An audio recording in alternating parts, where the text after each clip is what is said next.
முண்டக்கை அப்படிங்கிற பகுதிகளில் வந்து மழை அதிகமாக பேஞ்சு அது கீழே சூரல்மலா பகுதியில் ஒரு பெரிய ஆறு ஓடுது. அந்த மழை வந்து பேஞ்சு இந்த ஆறுல போயிடும். ஆனா இந்த முறை என்ன ஆச்சுன்னா, அந்த மலை கிராமத்துல பெய்த ஆறுகள்னால நிலச்சரிவுகள் ஏற்பட்டு பாறைகள் உருண்டு வந்திருக்கு மலையில. அப்போ அந்த முண்டக்கை பகுதிக்கும் இந்த சூரல்மலா பகுதிக்கும் தொடர்பே இல்லாமல் போயிடுச்சு. கிட்டத்தட்ட எத்தனை குடும்பங்கள் அங்கே இருக்கு அப்படிங்கிற இது வரைக்கும் தெரியல. கிட்டத்தட்ட 48 மணி நேரம் மேல ஆச்சு. ஹெலிகாப்டர் அங்கே போய் இறங்க முடியல. மண்ணால் மூடப்பட்டிருக்கு, ரோடுகள் கிடையாது, அப்புறம் சேரும் சகதியுமா இருக்கு, பாறைகள் உருண்டு கிடக்கு. மீட்புக்குள்ள ட்ரெயினடான பெர்சனே உள்ள போக முடியல. இது இன்னொரு கொடுமை என்ன, சூரல்மலா பகுதியில் ஏற்கனவே 2 நாளா மழை பெஞ்சிட்டு இருக்கு. அந்த மேல இருக்கக்கூடிய கிராமத்தில் இருக்கக்கூடிய அந்த முண்டக்கை பகுதியில் இருக்கக்கூடிய சிலரை வந்து கொண்டு வந்து கீழே வந்து ஒரு கேம்ப் மாதிரி போட்டு வச்சிருக்காங்க. அந்த கேம்பும் அடிச்சுட்டு போயிருச்சான். ஹெலிகாப்டர் காலிகட்ல இருந்து போய் மேலே போனாலும் கூட அங்க அவங்க ஹெலிகாப்டர் இறங்குறதுக்கு ஒரு இடம் வேணும்ல, அது இடமே தெரிய மாட்டேங்குது. ஏன்னா மணல் எங்க பார்த்தாலும் மணல் திட்டா இருக்கு அப்படிங்கிறாங்க. பலி எண்ணிக்கை அப்படிங்கிறது தான் இப்போ வந்து ஒவ்வொரு நிமிஷத்துக்கும் நம்பர்ஸ் ஏறிக்கிட்டே போகுது. அது பெரிய ராகுல் காந்தியும் பிரியங்கா காந்தியும் இப்போ அந்த இடத்துக்கு விரைந்துட்டு போயிட்டு இருக்காங்க. தமிழ்நாட்டினுடைய முதலமைச்சர் வந்து கிட்டத்தட்ட 5 கோடி ரூபாய்க்கு மேல கொடுத்திருக்காரு. 2 IAS ஆபீசர்ஸ் அப்பாயின்மெண்ட் பண்ணிருக்காங்க. தமிழ்நாடு அரசு எந்த உதவியும் செய்யறதுக்கு தயாரா இருக்கு.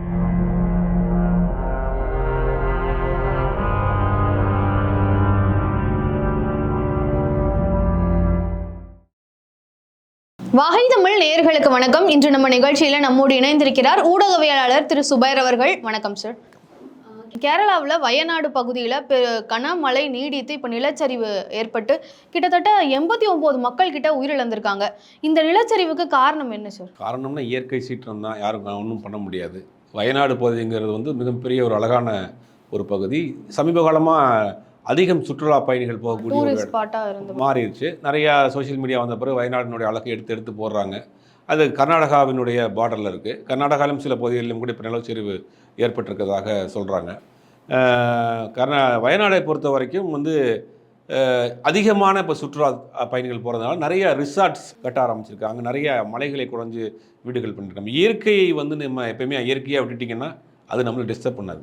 இயற்கையை டிஸ்டர்ப் பண்ணுறதுனுடைய விளைவு அது நம்மளை டிஸ்டர்ப் பண்ண ஆரம்பிச்சிது. இப்போ காடுகளை வெட்டி நீங்கள் வந்து வீடுகள் கட்டுறப்ப அங்கே குடியேறி போகிறப்ப காட்டில் இருக்கக்கூடிய விலங்குகள் மிருகங்கள் ஊருக்குள்ள வந்துடுது.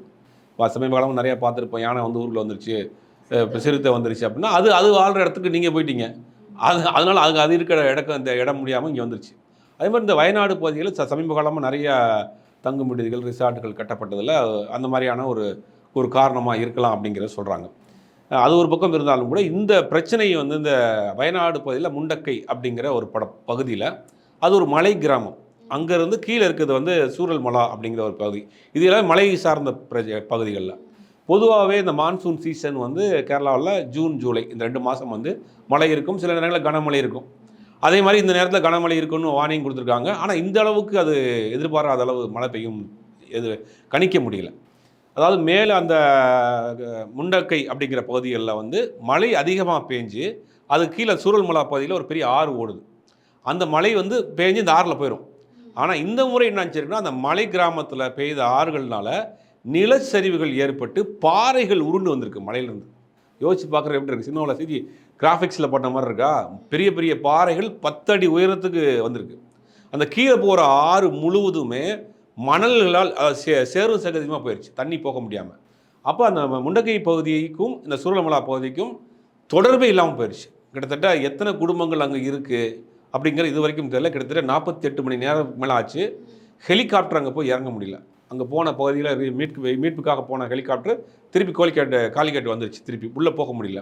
அதாவது மீட்பு குழுவும் உள்ளே போக முடியல. எல்லாரும் நிற்கிறாங்க. அந்த முண்டக்கை பகுதி வந்து இன்றைக்கி ஒரு தனித்து விடப்பட்ட ஒரு தீவாக இன்றைக்கி மாறிடுச்சு. அதில் எத்தனை பேர் இருக்கிறாங்க, எத்தனை பேர் பிழைத்திருக்கிறாங்க, எத்தனை பேர் இறந்துருக்குறாங்கிற எந்த தகவலும் இல்லை. 48 மணி நேரத்துக்கு முன்னாடி ஆச்சு. அந்த கிராமம் என்ன ஆச்சுன்னு ஒன்றும் தெரியல. இப்போ ட்ரோனில் சில ஷார்ட்ஸ்லாம் போடுறப்ப கண்ணு கட்டிய தூரம் வரைக்கும் அந்த ஊர் பூரா மண்ணாக இருக்குது.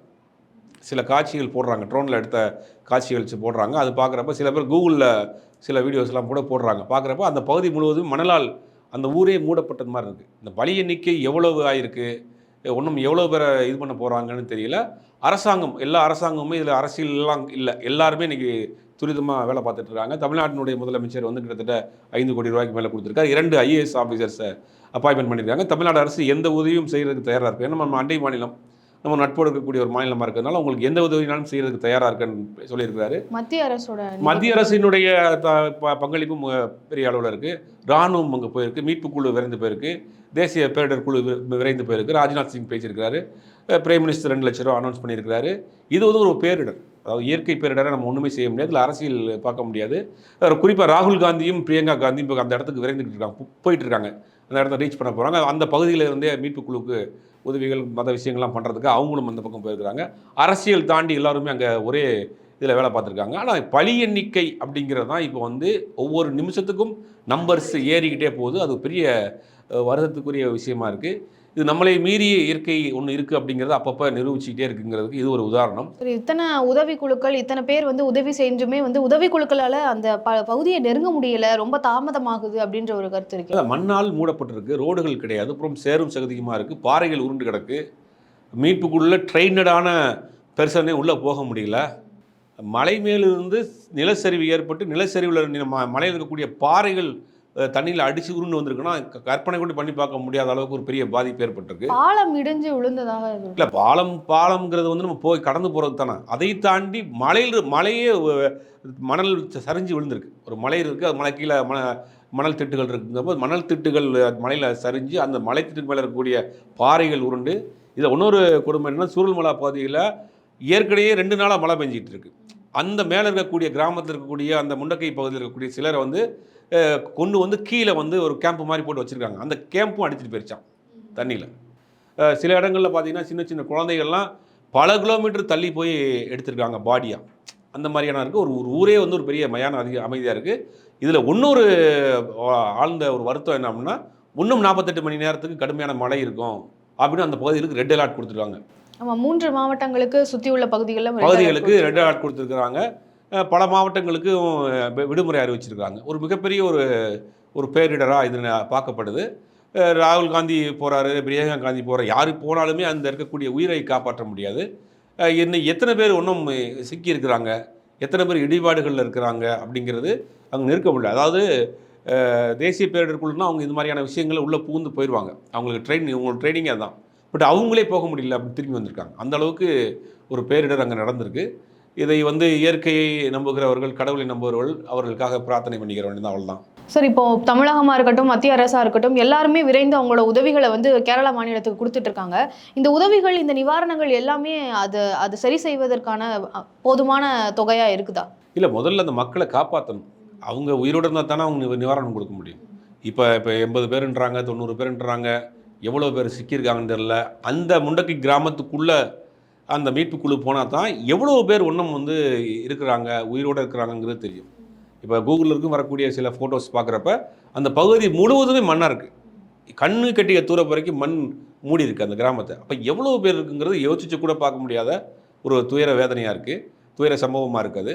அப்படிங்கும்போது நிவாரணம்ங்கிறது வந்து அவங்கள அடுத்து இப்போ முதலில் அவங்க வந்து காப்பாற்றி அவங்க மொத்தமாக அவங்களுடைய வாழ்வாதாரம் பூரா போயிடுச்சு. விவசாயம் பண்ணியிருப்பாங்க, வீடுகள் இருக்கும், எல்லாமே அவங்களுக்கு போயிடுச்சு. இப்போ வந்து அவங்க தப்பிச்சு வர்றது பெரிய விஷயம்.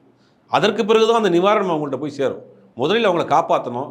காப்பாற்றப்பட்ட வந்தவர்களுக்கு மருத்துவ சிகிச்சை கொடுக்கணும். மருத்துவ சிகிச்சை கொடுத்த பிறகு அவங்கள வந்து முறைப்படி அவங்களுக்கு வந்து அடுத்த கட்டமாக அவங்க வாழ்வாதாரத்துக்கு தேவையான விஷயங்கள் என்னங்கன்னு பார்க்கணும். இப்போ கூட கேரளா முதலமைச்சர் பினராயி விஜயன் கூட பத்திரிகையாளர் சந்திருப்பார். நாங்கள் முழு அரசாங்கமும் ஒட்டுமொத்தமாக நாங்கள் அங்கே தான் இருக்கிறோம், எப்படியாவது அந்த கிராமத்தை காப்பாற்றிடணும்.